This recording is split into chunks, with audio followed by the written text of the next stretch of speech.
I will never forget. We got all these signatures, we put it in, apparently it went to the school board, I was not there for that.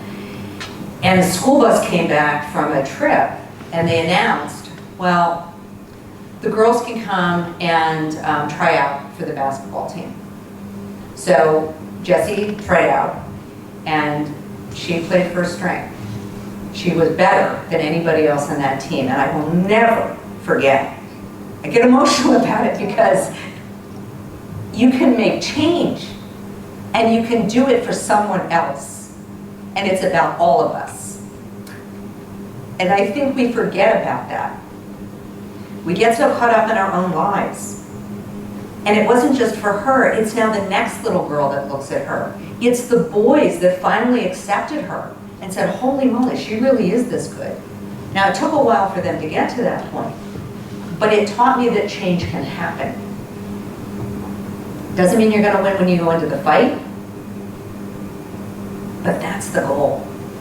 That's that goal, to see that person shine. What we wanted to understand was what's happening behind that. And this is really where GW4W put their stake in the ground. Whether you're talking about women's health and well-being issues, whether it's mental health, whether we're talking about substance abuse, anything that from a fertility perspective, ageism, all of that. And then there's the other side of the fence. We have to produce twice as much information to get buy-in for our projects in most organizations, and that's just data.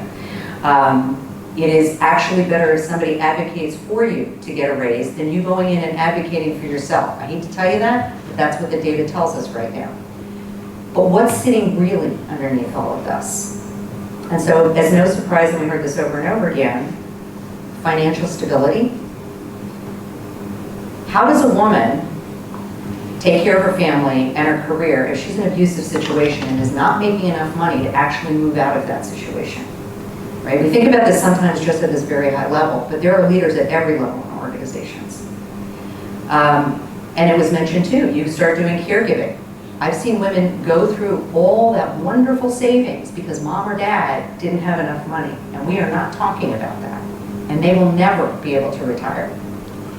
So there are pieces of the puzzle out here from a financial perspective that we need to really hone in on. Divorce, I know in the United States, your credit score gets slammed. And most young women have no idea. So there is that piece, but it is deeply connected to caregiving, which has been mentioned many times. And I am, as somebody who has taken care of my father end of life, my stepfather end of life, been there for my father-in-law's passing, I took care of my mother-in-law, all while managing this and a consulting career. I can tell you personally what it's like to be giving somebody morphine and trying to get through a PowerPoint presentation. And that is a reality. We need to be talking about how we protect our health and well-being, mental, physical, financial, over the courses of our careers, so we can be these positive disruptors. The world needs us to be at our best, and it is not easy. We're in a very, very big influx of so many different pieces of the puzzle that are thrown at us. We've got wars, and we've got, and it is, I mean, it really is that big of a context. We're at an inflection point in the world, and we need all the best leaders at their best at the table. And so we want you to learn how to protect your health and well-being.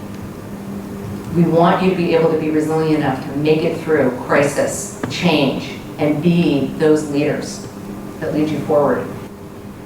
Whether you're a leader at 22 or 35 or 45 or 65 or hopefully 80, we all have something to bring to the table and contribute.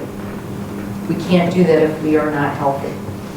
So that is why we are here and very passionate about saying, please think about this for yourself.